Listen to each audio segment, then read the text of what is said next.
بسم اللہ الرحمن الرحیم۔ کیا حال ہے جناب؟ خیریت سے ہیں؟ الحمدللہ میں بھی ٹھیک ہوں۔ اچھا، آج کی ویڈیو میں میں آپ کو بتاؤں گا کہ گارڈن ٹون ہاؤسنگ اسکیم میں پراپرٹی اپنے نام کس طرح ٹرانسفر کرواتے ہیں۔ اس کے دو طریقے ہیں، ایک تو فائل ٹرانسفر ہوتی ہے اور دوسرے نمبر پہ اس کی رجسٹری ہوتی ہے۔ جن گھروں کی پلاٹوں کی رجسٹریاں ہو چکی ہیں وہاں پہ رجسٹری ہی ہوگی، اور جہاں پہ فائلیں بنی ہوئی ہیں، ابھی تک فائلیں چل رہی ہیں، وہاں پہ فائل ٹرانسفر ہوگی۔ تو اگر آپ نے فائل سے دوبارہ اپنے نام رجسٹری بھی کروانی ہے تو وہ بھی ہو جاتی ہے، کیونکہ اگر آپ کے پاس فائل ہے تو آپ ٹاؤن انتظامیہ کے پاس چلے جائیں اور ان سے کہیں جی یہ فائل کی میرے نام رجسٹری کر دیں، وہ ٹاؤن والے جو ہیں وہ آپ کے نام رجسٹری کر کے دیں گے۔ ٹھیک ہے، اب میں آپ کو بتاتا ہوں کہ ان دونوں کے پروسیس کیا ہیں، کس طریقے سے دونوں کام کیے جاتے ہیں۔ پہلے نمبر پہ تو اگر آپ نے فائل ٹرانسفر کروانی ہے تو اس کے لیے جب آپ نے فائل کو ٹرانسفر کرانا ہے 2 دن پہلے آپ نے NDC اپلائی کرنا ہے۔ ٹھیک ہے، اس کے لیے آپ نے 500 روپے اس کی فیس ہے NDC اپلائی کرنے کی، وہ جو سیل کرنے والا ہے اس نے دینی ہوتی ہے۔ دوسرے نمبر پہ اس نے جو سوسائٹی کا فنڈ ہے اس کی رسید ساتھ لے کے تو فائل کے ساتھ لگانی ہے، اور اس کے بعد جو خریدار ہے اس نے اس کی ٹرانسفر فیس جمع کروا کے اس کی رسید ساتھ لگانی ہے۔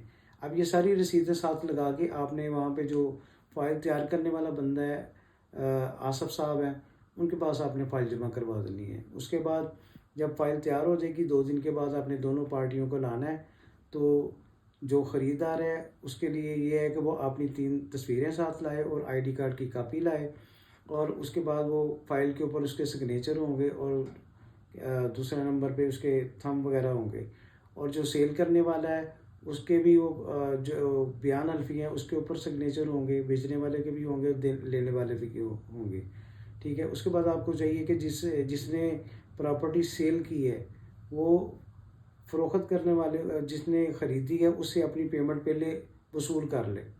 وصول کرنے کے بعد اس کے بیان دے۔ اگر آپ پیمنٹ بعد میں لیں گے تو پھر اس میں 100 مسئلے بن جاتے ہیں۔ ٹھیک ہے، اس کے بعد آپ نے پھر یہ اندر کامران صاحب ہے وہاں پہ آپ نے بائیو میٹرک کروانا ہے، بائیو میٹرک کروا کے دونوں پارٹیوں کا اور جو بروکر ہے ان کا، اس کے بعد پھر آپ نے اسد صاحب کے پاس لے کے جانی ہے فائل، وہ اوکے کر دیں گے۔ پھر اس کے بعد آپ نے مالک صاحب کے پاس جانا ہے اور وہ پھر کیمرہ مین بلائیں گے، وہاں پہ آپ سے پھر وہ بیان لیں گے۔ بیان لینے کے بعد پھر آپ کی پراپرٹی جو ہے ٹرانسفر ہو جائے گی۔ آپ کی جو بھی ہے گھر ہے، فائل ہے، گھر ہے یا پھر وہ کوئی پلاٹ وغیرہ ہے وہ آپ کے نام ٹرانسفر ہو جائے گا۔ ٹھیک ہے، وہ پھر آپ کو ٹائم دیں گے 8-10 دن کے بعد آپ آگے اپنی فائل لے جائیں۔ ٹھیک ہے، اب دوسری بات آ گئی رجسٹری والی۔ رجسٹری جو ہے جس سے آپ نے پراپرٹی خریدنی ہے، آپ اس سے کہیے گا جی مجھے تازی فرض نکال کے لائیں۔ تازی فرض جب نکل کے آئے گی تو اس کو آپ نے دیکھنا ہے کہ اس کے اوپر خسرہ نمبر اور رجسٹری کے اوپر جو خسرہ نمبر لکھا ہے وہ ایک ہی ہے، اور جس کے نام ہے اسی کے نام پہ فرض نکلی ہے۔ اگر تو دونوں چیزیں سیم ہیں تو پھر اوکے ہے، ٹھیک ہے۔ پھر آپ کسی بھی عرضی نویس کے پاس چلے جائیں، اسے کہیں جی یہ میری رجسٹری کر دے، وہ پھر آپ سے اسٹاموں کے پیسے لے گا، جو بھی رجسٹری کا خرچہ وہ لے گا، وہ 1 دن کا یا 2 دن کا آپ کو ٹائم دے گا۔ پھر آپ وہاں پہ دونوں پارٹیوں نے جانا ہے، پہلے پیسے وصول کر لینے ہیں جس نے بیچا ہے، پھر وہ بیان دینے ہیں۔ بیان دینے کے بعد پیسے نہ لیں، کیونکہ بعد میں پھر بڑے پھڈے بن جاتے ہیں۔ یہ بات یاد رکھیں، یہ ذہن میں رکھیں۔ اور دوسرے نمبر پہ جو بندہ پراپرٹی سیل کر رہا ہے اس سے سوسائٹی فنڈ کی رسید بھی لیں۔ یہ نہ بھولیے گا کہ اگر آپ نے سوسائٹی فنڈ کی رسید نہ لی تو آپ کے نام ٹرانسفر کر کے وہ چلا گیا تو آپ کے ذمہ پڑ جائیں گے وہ سارے پیسے۔